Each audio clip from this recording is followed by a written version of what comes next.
2023 के बाद आज 3 साल हो गए, ना तो इन्होंने सेंसस शुरू किया 21 में, ना शुरू किया 23 में, और अब 26 में आके अब ये ही नया बिल लेके अमेंडमेंट लेके आ रहे कि अब सेंसस की जरूरत नहीं है। जब 23 में बोलते थे, हम लोग बोलते थे कि जरूरत नहीं है, आप ऐसे लागू करते, इन्होंने कहा कि उसकी जरूरत है। आज यही बुलडोज करके कह रहे हैं कि अब नहीं जरूरत है। तो गोल पोस्ट कौन चेंज कर रहा है, नियत किसकी क्या है, ये देश देख रहा है। ये आज इस टाइम इस करके लाया गया है। अभी 2 महीने का बजट सेशन चला है, उस 2 महीने में कुछ नहीं लेके आए। बजट सेशन खत्म होने के बाद 10 दिन बाद एक 3 दिन का सेशन, क्यों? क्योंकि 2 राज्यों, बड़े राज्यों में इलेक्शन जहां कुछ ही दिनों में होने वाला है, वो उसमें मसरूफ हैं। तो क्या ये डिलिमिटेशन वुमेन रिजर्वेशन के आड़ में ये लेके आएंगे, या फिर ये कि इनके बड़े एमपीज बहुत बड़ी पार्टियों के नहीं होंगे तो हम ये भी पास कर देंगे। यही आपसे आग्रह करूंगी कि उन्होंने आश्वासन दिया, लेकिन आश्वासन तो हम पंजाबियों को मिला था 86 में कि चंडीगढ़ मिल जाएगा। आश्वासन हमें ये मिला था नोटिफिकेशन कि हमारे बंदी से क्रिया किए जाएंगे। आश्वासन हमें यह भी मिला था कि डीएम रंधावा का जो कत्ल किया है आम आदमी के मंत्री ने, वो सीबीआई को दिया जाएगा। सो वर्बल एश्योरेंस का तो कोई फायदा नहीं, उसको आपने जो लिखा है उसको आप कानूनी बिल में डालिए, क्योंकि बिल ये कहता है, कॉन्स्टिट्यूशन ये कहती है कि जब सेंसस होएगा उसके बाद ही डिलिमिटेशन होएगा। आप ये लेके आना चाहते हैं कि ना तो सेंसस हम बताएंगे कौन सा हो रहा है और डिलिमिटेशन किस हिसाब से होगा ना वो हम बताएंगे। तो आपका निशाना ये है कि सेंसस आप जो मर्जी कराइए, डिलिमिटेशन आप जब मर्जी कराइए, आप अपने नंबरों के बलबूते पे जैसे आप पिछले समय पे करते रहे, are you been bulldozing each and every bill, each and every law, that is what you plan to do. और हम इस विमेन रिजर्वेशन के आड़ में जो डिलिमिटेशन का आप काम कर रहे हैं, इसके हम सख्त खिलाफ हैं और इसका साथ हम नहीं। कभी हमारे राज्य में कहा जाता है 1000 मिलेगा हर महिला को, तो 4 साल निकल जाते हैं, कुछ नहीं मिलता। 6 महीने रिएक्शन में जाते हैं तो एक बार फिर वो बात होती है। कभी कांग्रेस कह देती है घर घर नौकरी मिलेगी। तो ये कब तक ये औरतों को ये कैरेट दिखा के, उनको सपना दिखा के, उनकी वोटों लेके और सारे राज्य में देश में ढिंडोरा पिटा के नारी शक्ति, और नारी को आज 75 साल मिला क्या है, 75 साल के बाद क्या शक्ति मिली है, जैसे ये पार्लियामेंट है वो सबको दिख ही रहा है।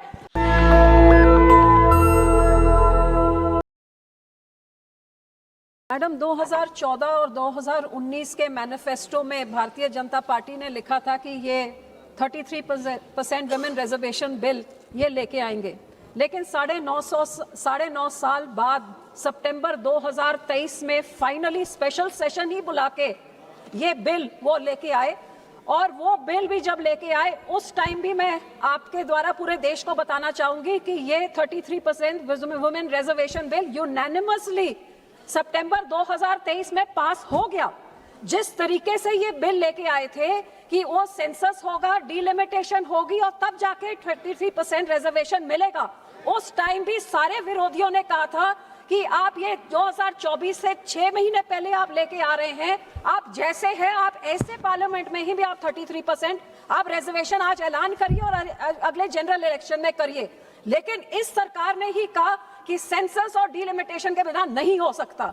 ये 2023 के बाद आज 3 साल हो गए, ना तो इन्होंने सेंसस शुरू किया 21 में, ना शुरू किया 23 में, और अब 26 में आके अब ये ही नया बिल लेके अमेंडमेंट लेके आ रहे कि अब सेंसस की जरूरत नहीं है। जब 23 में बोलते थे, हम लोग बोलते थे कि जरूरत नहीं है, आप ऐसे लागू करते, इन्होंने कहा कि उसकी जरूरत है। आज यही बुलडोज करके कह रहे हैं कि अब नहीं जरूरत है। तो गोल पोस्ट कौन चेंज कर रहा है, नियत किसकी क्या है, ये देश देख रहा है। ये आज इस टाइम इस करके लाया गया है। अभी 2 महीने का बजट सेशन चला है, उस 2 महीने में कुछ नहीं लेके आए। बजट सेशन खत्म होने के बाद 10 दिन बाद एक 3 दिन का सेशन, क्यों? क्योंकि 2 राज्यों, बड़े राज्यों में इलेक्शन जहां कुछ ही दिनों में होने वाला है, वो उसमें मसरूफ हैं। तो क्या ये डिलिमिटेशन वुमेन रिजर्वेशन के आड़ में ये लेके आएंगे, या फिर ये कि इनके बड़े एमपीज बहुत बड़ी पार्टियों के नहीं होंगे तो हम ये भी पास कर देंगे। सो मेरे कहने का भाव ये है कि नियत जो आपकी है उसको देश की जनता देख रही है। मैं फिर भी यहाँ पे, क्योंकि रिजर्वेशन बिल जिस तरीके में भी आए हम उसको सपोर्ट करते हैं। मैं इस चीज का शुक्राना करती हूँ कि कल गृह मंत्री जी ने जो सारे पार्टियों में था कि प्रपोर्शन वही रहना चाहिए, उन्होंने कहा कि प्रपोर्शन वही रहेगा। लेकिन वर्बल एश्योरेंस का क्या फायदा है, क्योंकि अदालत में no verbal assurance states only written assurance. Nowhere in any of the bills does it say that the proportion will remain the same. ये 50% जो इन्होंने इंक्रीज किया है, ये कहाँ से फिगर आया, किससे सलाह मशवरा किया, किससे कंसल्टेशन हुई, और 50% क्यों बढ़ाया जा रहा है? क्या इसलिए बढ़ाया जा रहा है क्योंकि जिस नारी शक्ति और मातृ शक्ति की आप बात करते हैं उसको आप इतना तवज्जो नहीं दे सकते कि यहाँ पे पहले 50% इंक्रीज करें ताकि कोई आदमी की सीट ना हिल जाए और इंक्रीज सीटों से महिला को दे? तो मैं तो यही कहती हूँ कि 180 देनी है 545 में से, तो हम ऑलरेडी 74 लेडीज तो है, 100 आदमियों की बात है, अब जैसे है वैसे करिए. 100 आदमी, हम 80 साल रुक सकते हैं रिजर्वेशन के लिए, तो या क्या चंद साल सेंसस के लिए और डिलिमिटेशन के लिए बंदे नहीं रुक सकते? सो मैं यही आपसे आग्रह करूंगी कि उन्होंने आश्वासन दिया, लेकिन आश्वासन तो हम पंजाबियों को मिला था 86 में कि चंडीगढ़ मिल जाएगा. आश्वासन हमें ये मिला था नोटिफिकेशन कि हमारे बंदी से क्रिया किए जाएंगे. आश्वासन हमें यह भी मिला था कि डीएम रंधावा का जो कत्ल किया है आम आदमी के मंत्री ने, वो सीबीआई को दिया जाएगा. सो वर्बल एश्योरेंस का तो कोई फायदा नहीं, उसको आपने जो लिखा है उसको आप कानूनी बिल में डालिए, क्योंकि बिल ये कहता है, कॉन्स्टिट्यूशन ये कहती है कि जब सेंसस होएगा उसके बाद ही डिलिमिटेशन होएगा. आप ये लेके आना चाहते हैं कि ना तो सेंसस हम बताएंगे कौन सा हो रहा है और डिलिमिटेशन किस हिसाब से होगा, ना वो हम बताएंगे.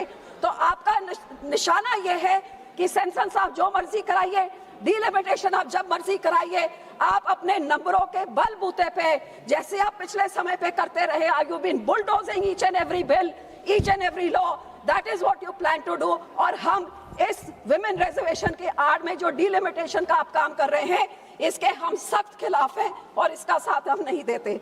और मैं आपको यही रिक्वेस्ट करूंगी कि जो कुछ आप कर रहे हैं उसको आप बिल में डालिए. कौन सा सेंसस युद्ध होएगा? हाँ, हम मानते हैं कि proportion of parliament should increase, but it should be in a transparent manner, not in a manner that divides the nation, not in a manner that disadvantages some nation, because federal democracy means equal representation to all. और ये आपकी नियत क्या है, ये देश की जनता देख रही है. मैं यहाँ पे ये भी कहूंगी कि हर बारी जब भी इलेक्शन आती है तभी औरतों की याद आती है. ये 24 में इलेक्शन थी तो 23 में आ गई. कभी बिहार में कोड ऑफ कंडक्ट लगा है तो महिलाओं के खाते में 10,000 रुपए जा रहे हैं. कभी हमारे राज्य में कहा जाता है 1,000 मिलेगा हर महिला को, तो 4 साल निकल जाते हैं, कुछ नहीं मिलता. 6 महीने रिएक्शन में जाते हैं तो एक बार फिर वो बात होती है. कभी कांग्रेस कह देती है घर घर नौकरी मिलेगी. तो ये कब तक ये औरतों को ये कैरेट दिखा के, उनको सपना दिखा के, उनकी वोटों लेके और सारे राज्य में देश में ढिंढोरा पिटा के नारी शक्ति, और नारी को आज 75 साल मिला क्या है? 75 साल के बाद क्या शक्ति मिली है? जैसे ये पार्लियामेंट है वो सबको दिख ही रहा है. और अगली पार्लियामेंट कैसी होगी, ये बिल आपका पास होता नहीं होता, किसके साथ क्या समझौता किया है, वो तो चंद घंटों में सबके सामने आ जाएगा. तो मैं यही कहूंगी कि हम 33% रिजर्वेशन औरतों का हमने सपोर्ट किया, हम फुली सपोर्ट करते हैं.